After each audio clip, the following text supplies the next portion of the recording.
கிருபையும் இரக்கம் நிறைந்த ஆண்டவராகிய இயேசு கிறிஸ்துவின் ஈடியற்ற நாமத்துக்கு மகிமை உண்டாவதாக. இன்றைய தினத்துல காலை வேளையில் உங்கள் ஒவ்வொருவரையும் சந்திப்பதில் மிகுந்த மகிழ்ச்சி அடைகிறேன். கர்த்ததாமே உங்களுடைய வாழ்க்கையில வெளிப்பட்டு மகத்தான காரியங்களை செய்வார் என்று நான் நம்புகிறேன். இந்த நாள் ஒரு இனிய நாளாய், ஆசீர்வாதமான நாளாய் மாற உங்கள் ஒவ்வொருவருக்கும் கிறிஸ்து இயேசுவின் நிமித்தம் வாழ்த்துதலை தெரிவித்துக் கொள்கிறேன். எபிசியர் 2வது அதிகாரம் 16வது வசனம் சொல்லுகிறது, பகையை சிலுவையினால் கொன்று அதனாலே இரு திறத்தாரையும் ஒரே சரீரமாக தேவனுக்கு ஒப்புரவாக்கினார். பகையை என்ன பண்ணிட்டாரா ஆண்டவராக இயேசு கிறிஸ்து சிலுவையினாலே கொன்று இரு திறத்தாரையும் ஒரே எல்லாரையும் சமமாய் நேசிக்கிற அளவுக்கு தேவன் மாற்றினார் என்று பார்க்கிறோம். அது என்ன பகை இருந்தது அந்த காலத்துல பாத்தீங்க அப்படின்னா? 2 விதமான பகை காணப்பட்டது. யூதர்களும் இஸ்ரவேல் ஜனங்களும் எல்லாரும் எப்படி பார்ப்பாங்க அப்படின்னா, மற்ற ஜனங்களை புறஜாதியாராகவும் அல்லது விருத்த சேதனம் இல்லாத இந்த மனுஷன் யார் என்று மிகவும் கீழ்த்தரமாய் பார்க்கிற காரியங்கள் அநேக இடங்களில் நீங்க பார்த்திருக்க முடியும். அப்படி எண்ணப்பட்ட நம்மை ஆண்டவராக இயேசு கிறிஸ்துவின் இரத்தத்தின் மூலமாய், அவர் சிலுவையில மரித்து சிலுவையில சிந்தின இரத்தத்தின் மூலமாய் அவர் உயிர்த்தெழுதல் நிமித்தம் என்ன பண்ணிட்டாரு, அந்த மாம்சத்தின்படி மேன்மையாக எண்ணப்பட்டவர்களுக்கு ஒப்பாக மாம்சத்தின்படி தாழ்ந்தவர்களாய் எண்ணப்பட்ட நம்மை என்ன பண்ணிட்டாரு, பகைய சிலுவையில தகர்த்து உடைத்து ஒன்றுமில்லாமல் ஆக்கி போட்டார் என்று பார்க்கிறோம். இன்னைக்கு நம்முடைய வாழ்க்கையில நம்ம பார்க்கும் பொழுது அநேக இடத்துல அநேகரால தாழ்த்தப்படுகிற காரியங்களை பார்க்க முடிகிறது.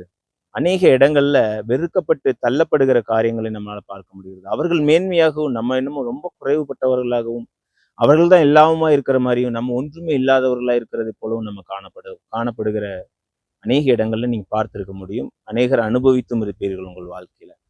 இப்படிப்பட்ட சூழ்நிலையிலிருந்து பார்த்து உங்களை சொல்லுகிறார், இப்படிப்பட்ட பகையெல்லாம் உடைத்து போட்டு தகர்த்து போட்டு ஆண்டவராக இயேசு கிறிஸ்து உங்களே என்ன பண்ண போறாராம், அவர்களைப் போல சமமானவர்களாய், அவர்களைப் போல மேன்மை பெற்றவர்களாய், அவர்களைப் போல கனம் பெற்றவர்களாய் ஆண்டவர் உங்களை ஆசீர்வதித்து உயர்த்த போகிறார் என்று பார்க்கிறோம்.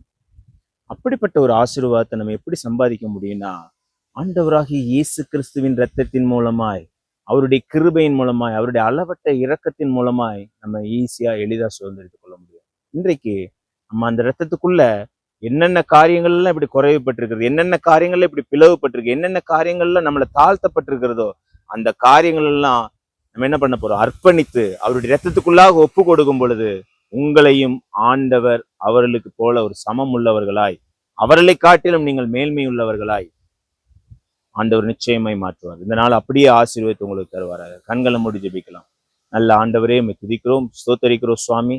அப்பா, நீர் சிலுவையில சிந்தின இரத்தத்தின் மூலமாய் இரு திறத்தாரையும் ஒரே ஜனமாய் மாற்றியது போல இசப்பா, யாரெல்லாம் எங்களை தாழ்த்துறாங்களோ, யாரெல்லாம் எங்களை ஒன்றுமில்லைன்னு நினைக்கிறாங்களோ, யாரெல்லாம் எங்களை அடிமைப்படுத்த நினைக்கிறாங்களோ, அவர்கள் மத்தியில என் தேவனாகிய கர்த்தாவே உம்முடைய சிலுவையில சிந்தின இரத்தத்துக்குள்ள எங்களை ஒப்பு கொடுக்கிறோம். அவர்களை காட்டிலும் நாங்கள் மேன்மை பெற்றவர்களை, அவர்களை காட்டிலும் நாங்கள் பாக்கியவான்களாய் மாற்றும்படி எங்களை நாங்கள் ஒப்பு கொடுக்கிறோம். ஏசப்பா, உடைய ரத்தத்துக்குள்ள எங்களை ஒப்பு கொடுக்கிறோம் சுவாமி. நீர் அப்படியே மாற்றி பகையை எல்லாம் முறித்து போட்டு அப்பா எங்களை எல்லாரும் ஒரே ஜனமாய் மாற்ற போகிறபடியால் உமக்கு நன்றி செலுத்துகிறோம் ராஜா. ஏசப்பா, உம்முடைய பிள்ளையாய் நாங்கள் இருக்கும் பொழுது அநேகருக்கு முன்பாக மேன்மையாய் கனவான்களாய், அநேகருக்கு முன்பாக பாக்கியம் பெற்றவர்களை எங்களை வாழச் செய்ய போகிறீர். அதற்காக நமக்கு நன்றி செலுத்துகிறோம். இந்த நாளை இப்படி எப்ப இன்றைக்கு கேட்டுக்கொண்டு இருக்கிற, இப்பொழுது ஜெபித்துக் கொண்டிருக்க ஒவ்வொருவருக்கும் அப்படியே மாற்றித்தாங்க. தேவனுடைய கிருபை அவர்களோட இருந்து அவர்களை அப்பா பலமாய் அப்பா ஆசீர்வதித்து வழி நடத்த வேண்டுமா ஜெபிக்கிறோம். துதிகன மகிமை யாவற்றையும் ஒருவருக்கு ஏறெடுக்கிறோம். மீட்பர் இரட்சகருமாக இயேசு கிறிஸ்துவின் மூலம் ஜெபிக்கிறோம் நல்ல பிதாவே, ஆமென். God bless you. God bless you.